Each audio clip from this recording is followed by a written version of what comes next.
Voilà, nous allons commencer donc le TP4 de Word. Il s'agit donc de la mise en forme d'un document complexe. Vous aurez récupéré le fichier à mettre en forme, donc l'évolution du rôle du client dans le commerce électronique. On va commencer par mettre en forme cette page de garde, comme sur le modèle des consignes du TP. Ici le titre. Alors, calibri en taille 26. En gras. On voit donc également qu'il y a donc une bordure avec une trame de fond. Donc toujours dans le bandeau accueil, ici, bordure et trame.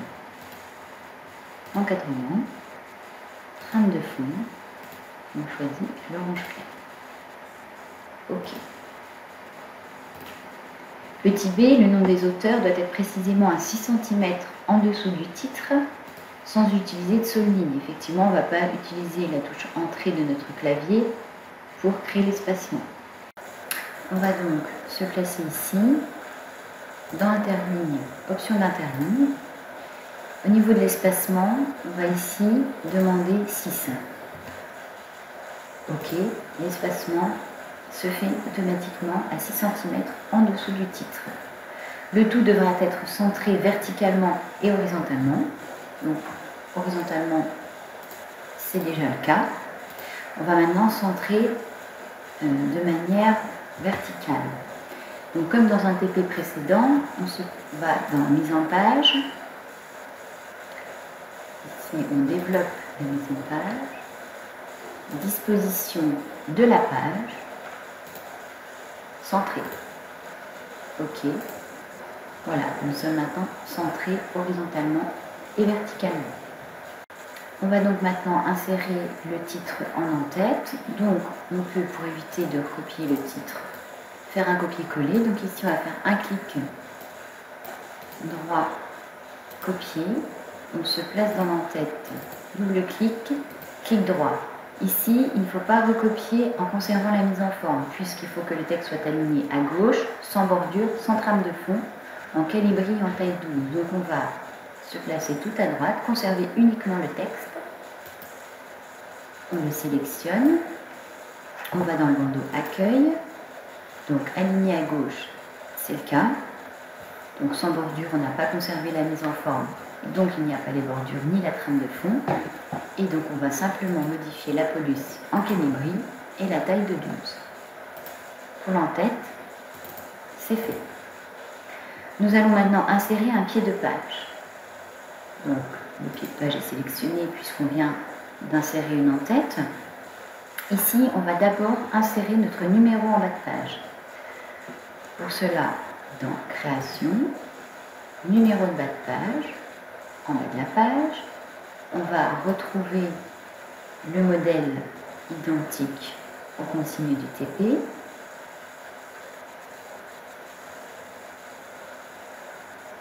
Qui est donc ici. Il s'insère. Et maintenant, on va pouvoir insérer nom, prénom et le nom du fichier. Donc on va d'abord inscrire notre nom et notre prénom. Puis, en dessous, à l'aide du bouton entrée de votre clavier, insérer maintenant le nom du fichier. Donc dans ClickPart, insertion au champ. Ici, il faut retrouver FileName. Ici, on ne s'en occupe pas. Et OK. Effectivement, c'est un petit peu gros comme caractère pour un pied de page. Donc, comme demandé, on va le mettre en calibri, donc bandeau accueil, en taille 8. Voilà, notre pied de page est maintenant réalisé. Il nous faut maintenant supprimer l'en-tête et le pied de page de cette première page, parce que si nous regardons, effectivement, il est présent sur l'ensemble du document. Et on ne veut pas que l'en-tête ni le pied de page soient présents sur cette première page. On se place donc sur cette première page et on va dans la mise en page. On développe la mise en page, ici, et on va sélectionner première page différente. OK. Ici, effectivement, notre en-tête et notre toute page a disparu mais reste présente sur le reste du document. Nous allons maintenant corriger les fautes qui pourraient se trouver dans le document grâce à l'onglet Révision, Grammaire et orthographe. Donc à chaque fois Word va nous proposer une ou plusieurs suggestions de correction. C'est à vous de voir effectivement si ces propositions sont judicieuses ou non. Effectivement, là par exemple pour la première, on voit que c'est une erreur d'espacement. Donc on accepte, on double-clique, ça modifie. Ici, grâce à une interface logicielle, c'est pareil, c'était un espace. De la même manière pour le suivant. Alors ici, Word ne sait pas trop comment on doit procéder à l'espacement, lequel on souhaite, donc on va mettre un espace ici et pas là, donc on ignore une fois. Ici, on peut effectivement rectifier l'espacement et on ignore la fois d'après. De la même façon, en principe, la règle c'est un espace avant et après les deux points. Donc on peut aussi directement modifier comme je le fais là sur le document. Et on reprend la correction orthographique. C'est ici la même erreur. Alors là, il faut faire bien attention parce qu'il faut quand même s'intéresser au sens de la phrase.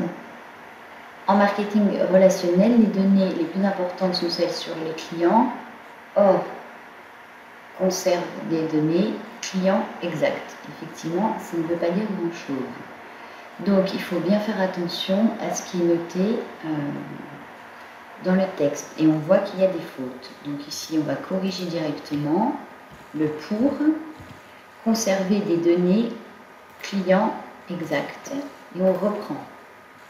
Donc, des données clients exactes, effectivement, c'est les données qui sont exactes. Donc, on laisse comme ça et on ignore la correction de Word.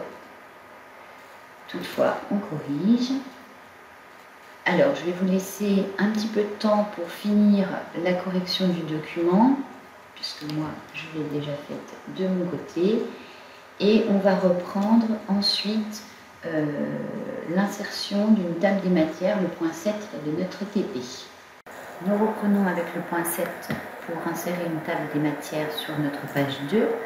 Donc, dans l'onglet Références, Table des matières, on peut prendre la table automatique de Word, puisque nos titres iront jusqu'au titre 3, et on insère la table des matières.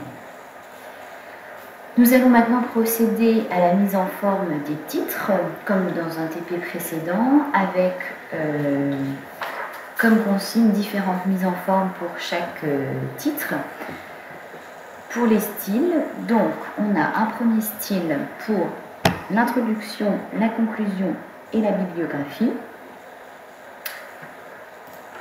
Donc, introduction, on va aller sélectionner la conclusion et la bibliographie qui sont à la fin du document.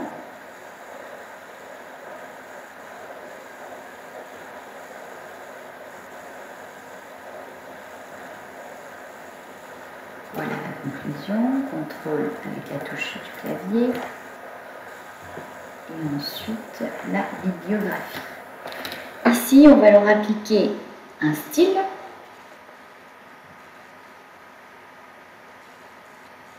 On peut leur donner le style titre puisque de toute façon on va le modifier. Donc modifier. Ici, on va donc appliquer ce qui est demandé, c'est-à-dire une écriture en book Antica, en gras, d'une taille 14. Et de couleur orange. Et ici, on voit qu'il nous a par défaut centré.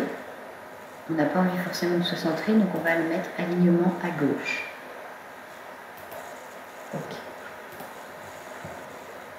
Si on vérifie, on doit avoir la conclusion et l'introduction sous cette forme, ce qui est le cas. On va procéder de la même manière pour le titre 1, 2 et 3.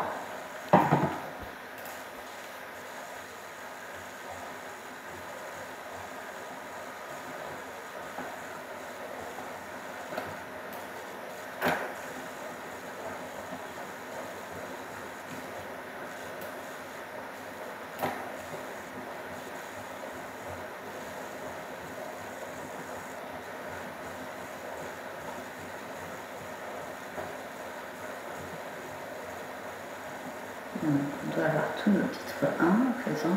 On en a 1. Voilà, donc là, titre 1, et on va modifier le style. Ici, en rouge, en gras, c'est déjà le cas. 14, Vucantica. Et on va le mettre alignement à gauche également. Ok. On va faire la même chose pour le titre 2.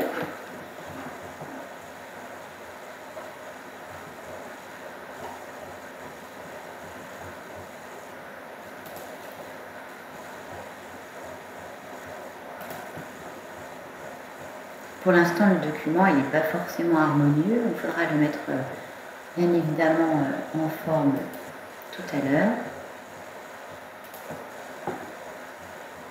On applique simplement pour le moment les styles.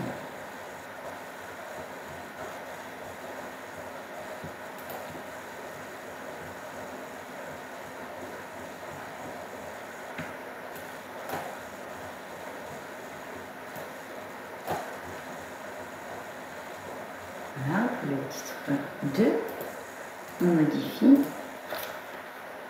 Et donc là, on veut du bleu, toujours en gras et pas en italique. Taille 14, ça nous convient. Et on change la police. C'est fait. Et on procède de la même manière pour les titres 3. Alors je vois que dans mon document, il y avait un changement au niveau de la première page. Il faudra que je regarde en même temps que vous, ça pourra certainement vous arriver. Je pense que c'est dû à l'attribution de mon titre dans la conclusion. Et donc, il faudra qu'on modifie ça tout à l'heure. Donc, on va prendre donc, le titre 3.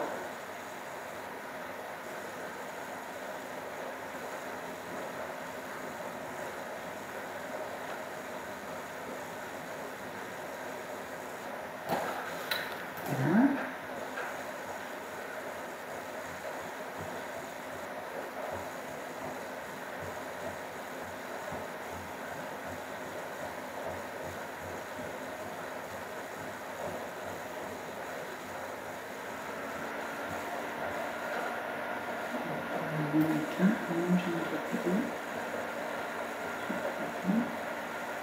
Je vérifie.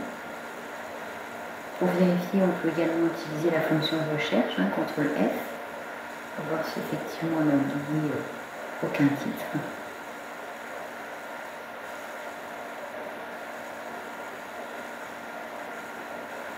Une dernière vérification.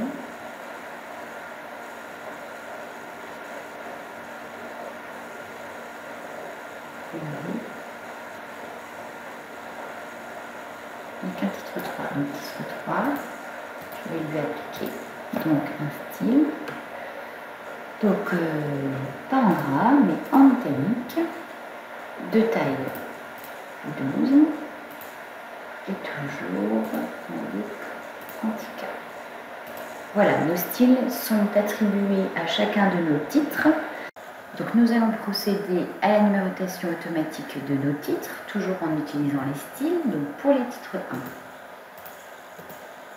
1, on modifie, format, numérotation, on cherche donc le style qui est demandé, qui est celui-ci, on sélectionne, ok, on applique. Là il y avait un espace en trop, donc simplement on supprime et ça va se mettre à jour automatiquement. Voilà. On va faire donc la même chose pour nos titres 2.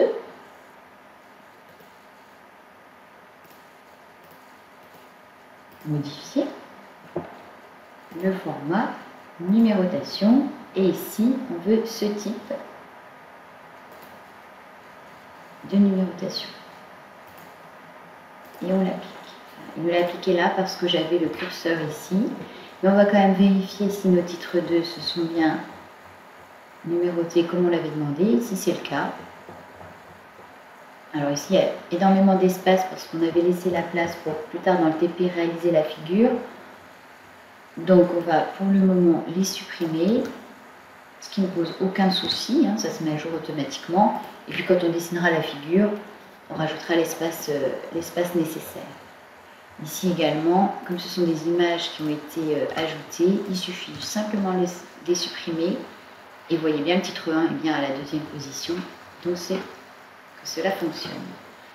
On va procéder maintenant à la numérotation du titre 3. Alors,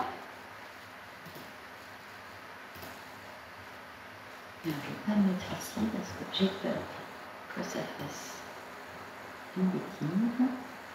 Donc je vais me placer sur un titre 3.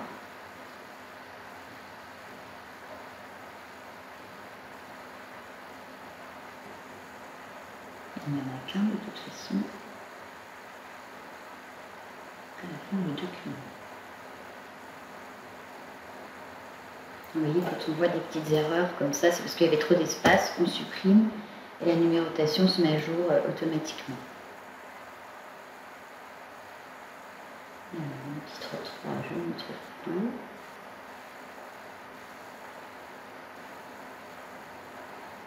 Et on va le chercher. Hop.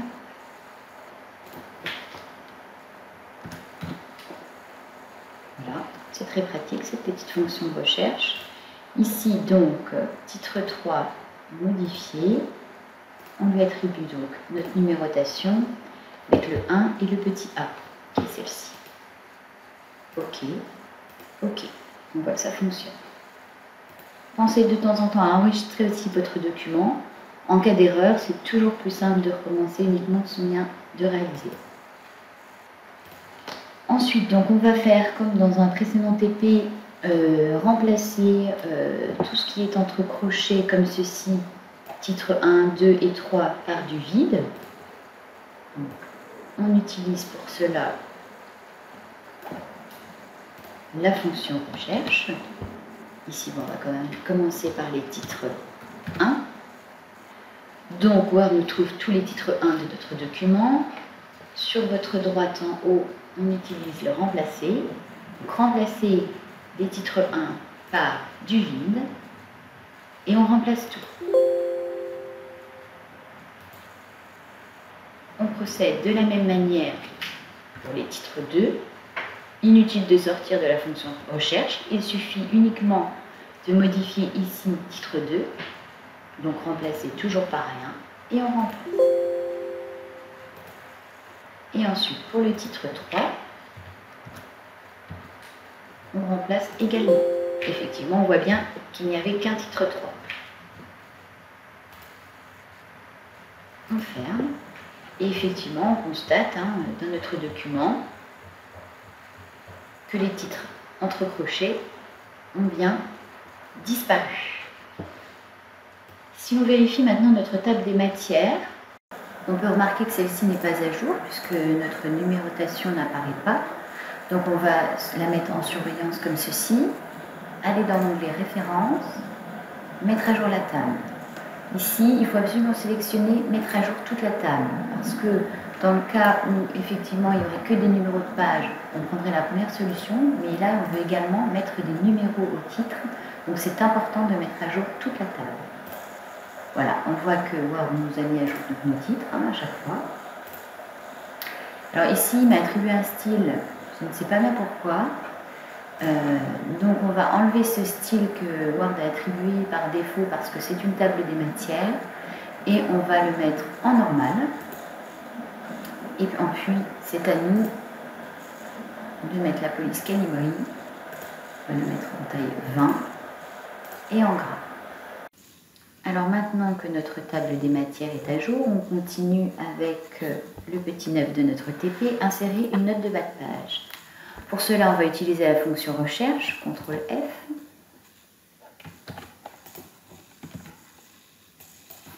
On inscrit donc la fin de la phrase où l'on doit insérer cette note. qui nous permet de trouver rapidement dans le document. Voilà. Et donc ici, donc avant le point, je vais donc insérer ma note de bas de page comme demandé. Référence, insérer une note de bas de page. Et donc on inscrit ce qui est notifié dans le TP.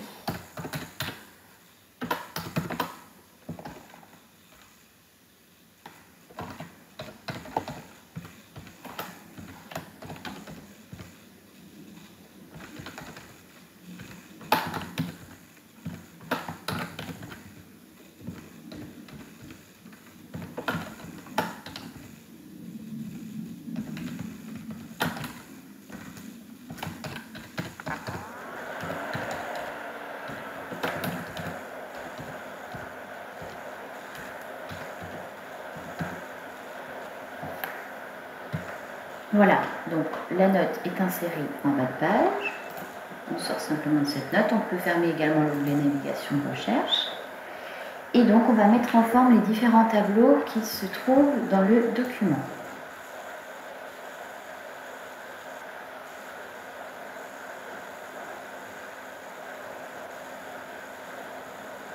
Voilà donc le premier tableau. On va donc sélectionner les 3 colonnes puisqu'on nous demande d'uniformiser les largeurs. Donc clic droit, uniformiser la largeur des colonnes.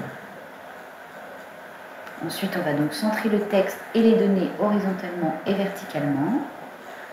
Donc, comme dans un précédent TP, vous avez le choix, soit clic droit. Et donc, dans les propriétés du tableau, on va ici centrer l'alignement horizontal. Ou dans disposition, ici, cela va centrer horizontalement et verticalement dans les cellules. On répète donc l'opération sur les autres tableaux également.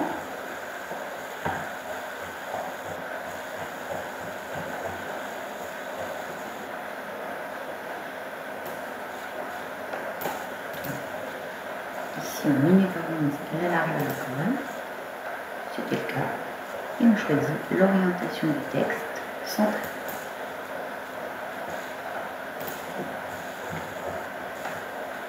On reproduit l'opération également.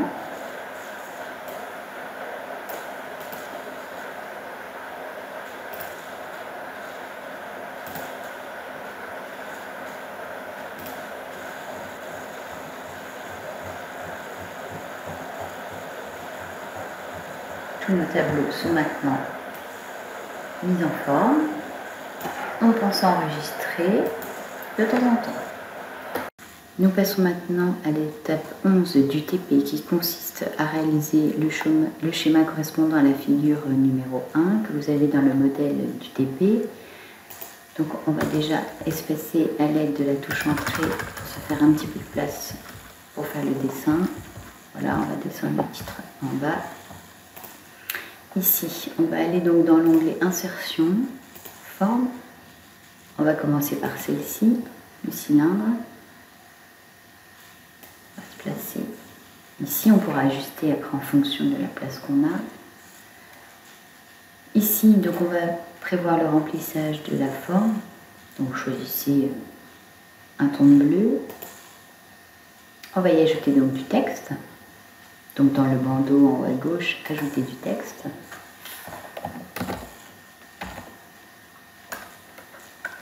On inscrit, on colle sur le modèle.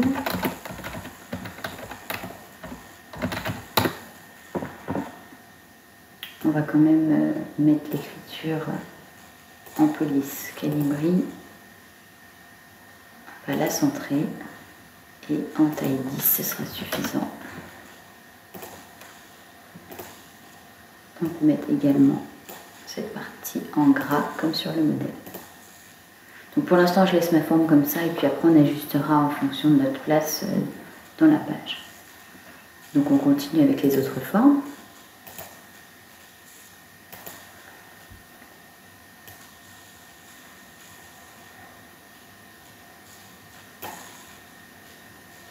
Donc le même remplissage. Et il vous suffit de cliquer ici. On ajoute du texte.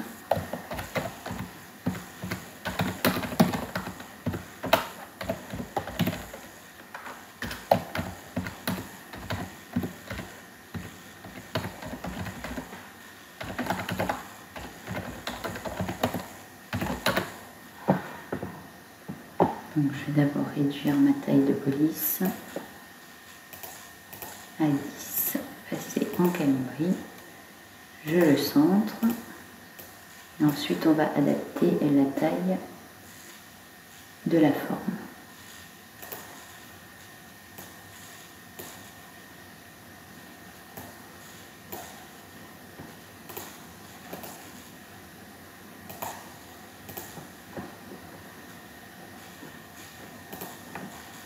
Je fais d'abord toutes mes formes et ensuite on fera les liaisons par les flèches et les autres parties qui sont du texte.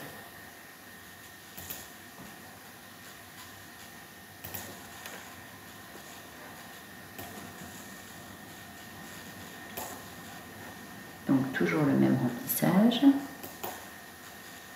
On ajoute du texte.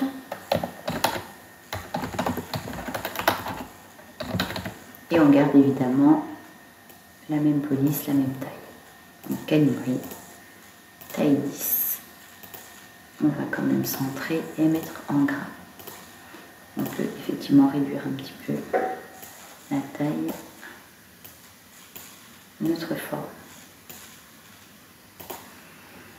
Ensuite, on va réajuster tout de suite ce qu'on voit à peu près la place maintenant dont on aura besoin.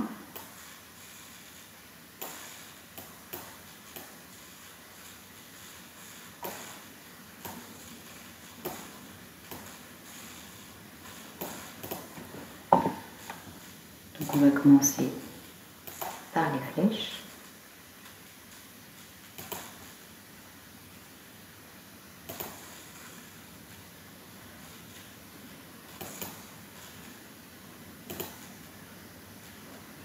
Alors ici, on peut toujours modifier l'épaisseur. On peut mettre en 1 point. C'est bien. Donc là, on peut de nouveau, comme on a une autre flèche, soit insérer et encore prendre une autre flèche, soit on peut sélectionner celle-ci, à l'aide du clavier faire un CTRL-C pour la copier et un CTRL-V pour la coller. On a systématiquement une flèche qui se crée de la même couleur et de la même épaisseur. Ensuite, il vous suffira de prendre le bout de la flèche ici, le renvers, pour la faire pivoter dans l'autre sens et ajuster sa taille. Comme ceci.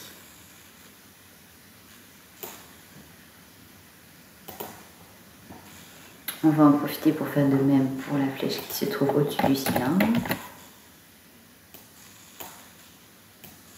Comme ça, vous gardez la même épaisseur. Si vous avez décidé aussi de changer de couleur, vous auriez pu la garder aussi.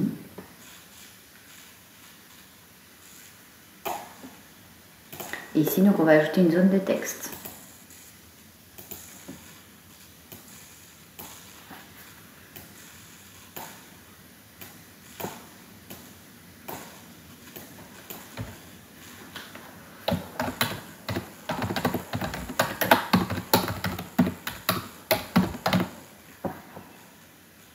Donc, on va garder notre écriture en calibri. Ici, elle est en italique.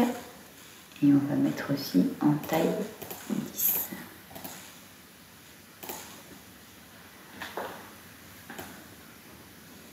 Et en gras. Donc, on va ajuster notre zone de texte qui est beaucoup trop grande. Et ici, on centre également. Donc ici, nous ne souhaitons pas avoir de bordure autour de notre texte. Donc on va se positionner dessus, en format. On peut choisir donc le contour de la forme, sans contour. On va tout de suite insérer une autre zone de texte. Pour indiquer information source. Donc là, je peux m'aider pour reproduire la forme. C'est simple, vous sélectionnez votre texte dans Accueil, reproduire la mise en forme et on sélectionne. Comme ça, votre texte est mis automatiquement en gras, en italique, en calibri, en taille 10. On ajuste la forme de notre texte. Comme tout à l'heure, on va enlever cette bordure.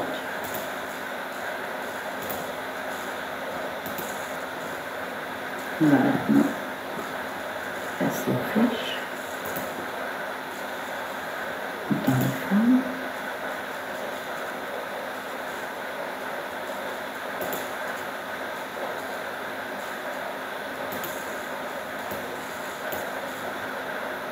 Donc on la retourne, comme ça. On peut réduire un petit peu sa largeur, c'est trop rond. Et donc on va ajuster également par rapport à notre boucle.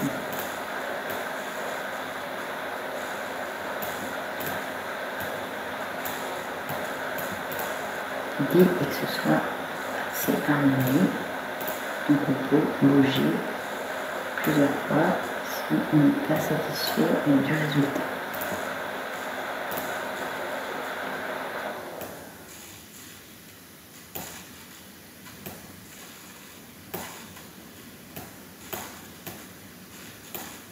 Là, je vais être un petit peu dans la zone de texte, on voit plus le bout de ma flèche. Voilà, hop, c'est pas mal.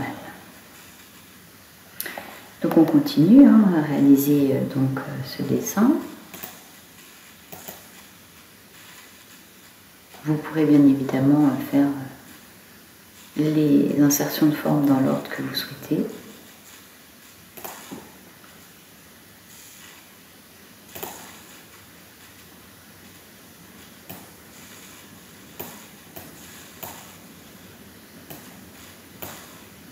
Toujours un petit peu sensible la souris.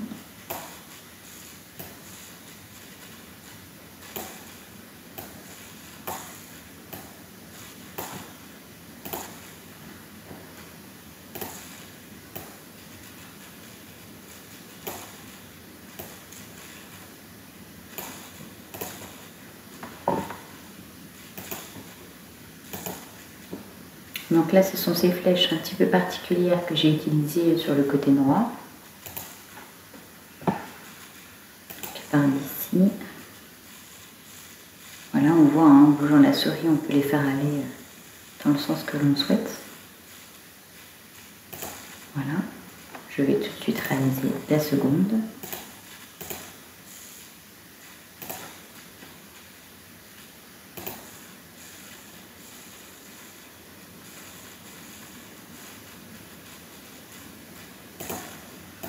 Et insérer mes zones de texte. On peut toujours ajuster, évidemment, après coup.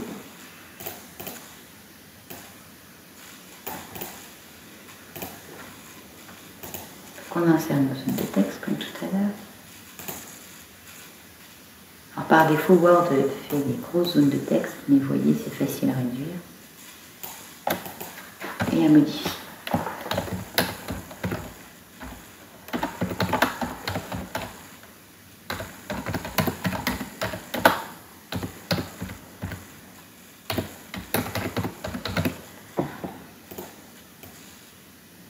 Donc ici, on va être sur une police toujours en calibri, en taille 10 et en gras. On ajuste évidemment.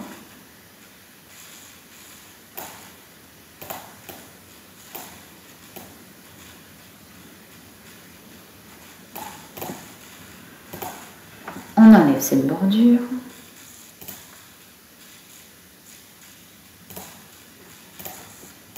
Et on recommence.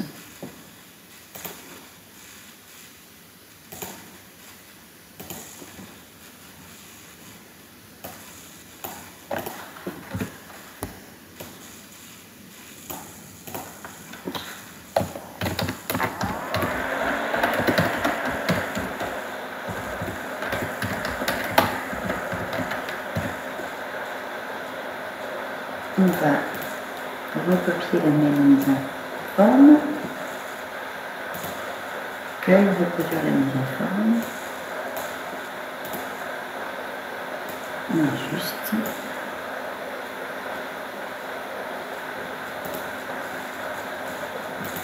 On refait la peinture.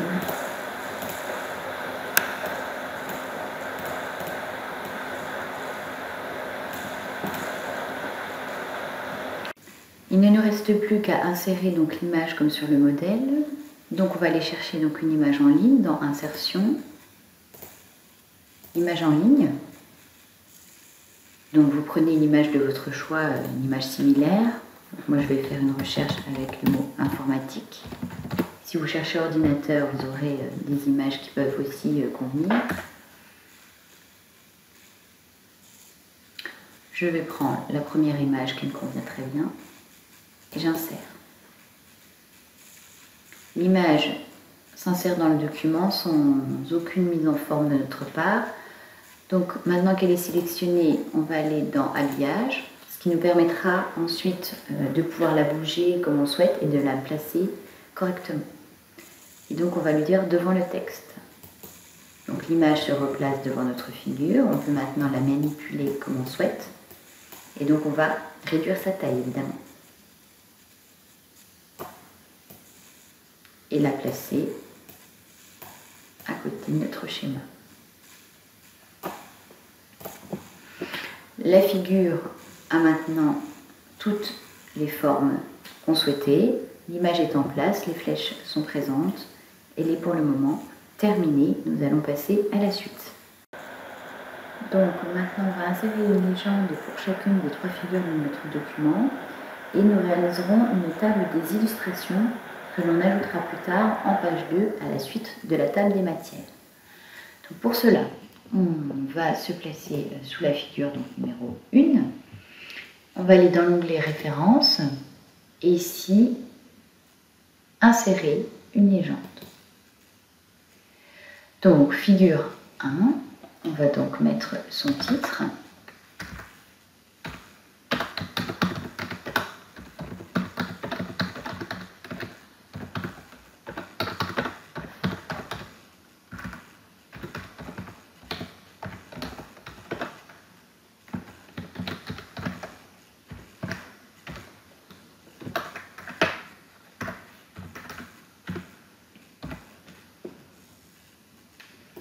Donc ici, on dit bien que c'est une figure, ce n'est pas un tableau. Et on fait OK. Ici, la légende, c'est bien mis en dessous de notre figure. On va faire la même chose pour les figures suivantes. Alors là, on voit donc ce que je disais un petit peu après dans les TP, on va veiller à la mise en page pour que les figures ne soient pas à cheval sur des pages. Ici, c'est le cas.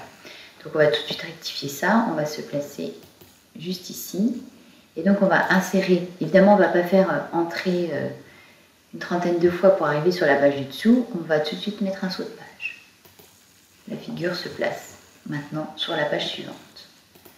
On va faire un petit espace pour que la légende puisse apparaître correctement. Et donc on va de nouveau dans l'onglet Références, insérer une légende, figure 2, et on ajoute le titre.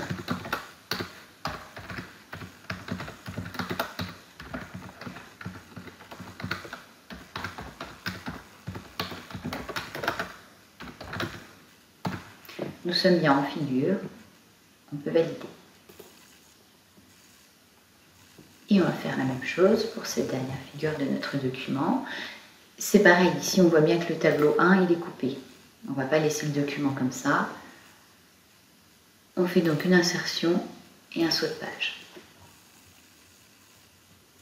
Ici c'est pas très joli, j'en profite tout de suite pour ajouter un espace.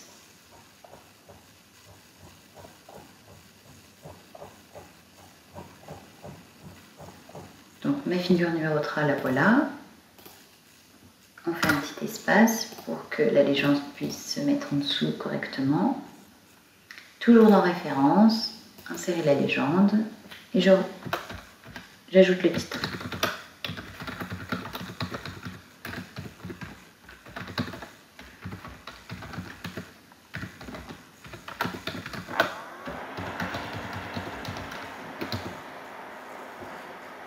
et j'appuie sur OK.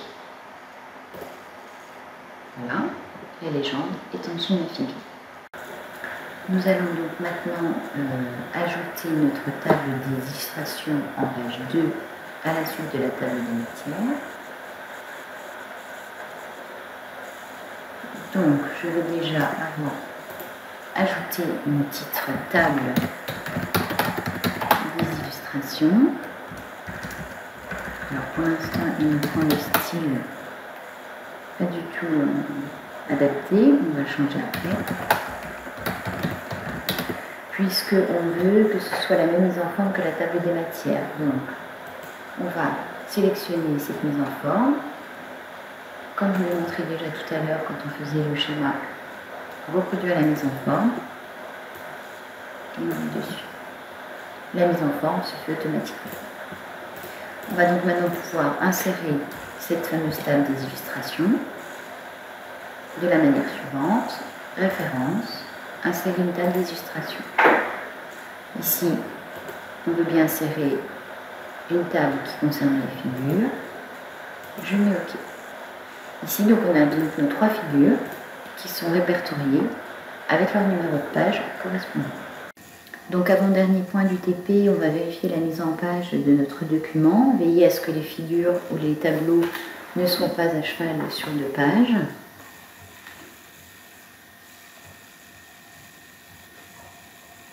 Quand on voit des petites choses disgracieuses, par exemple, là, il y a un espace beaucoup trop important, hop, on remonte un petit peu, on supprime l'espace. La figure est bien placée.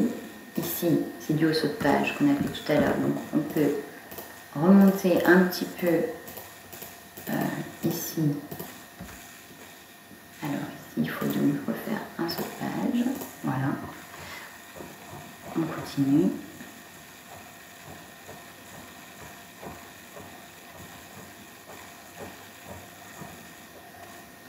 Là, c'est pareil. Là aussi.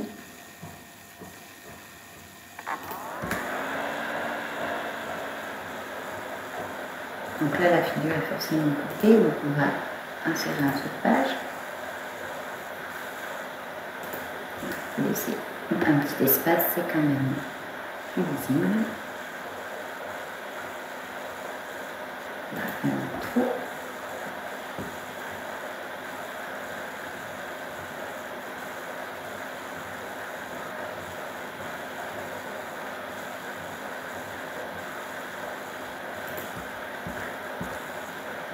Là, c'était pas nécessaire qu'il y ait autant d'espace. La conclusion, on peut laisser. Et la bibliographie aussi. Alors, le fait qu'on ait fait plusieurs sauts de page pour éviter que des tableaux, des figures ne soient coupés sur 2 pages, il va quand même falloir qu'on mette à jour notre table des matières, puisque forcément, les titres, les paragraphes ont été susceptibles de changer de page. Donc on se place dessus, et je vous rappelle, on va donc dans Référence, mettre à jour la table, et donc on met à jour toute la table. Voilà, on voit qu'il y a eu des petits changements quand on a mis à jour la table. Tout à l'heure, on a vu aussi un petit souci avec la page de garde qui avait pris un style pas du tout adéquat. Donc on va sélectionner, on va remettre, comme on avait demandé au départ, centré et en noir, et on enregistre notre document. Le document est maintenant mis en forme. N'oubliez pas de l'enregistrer au format PDF et de le déposer sur Arch. Je vous remercie.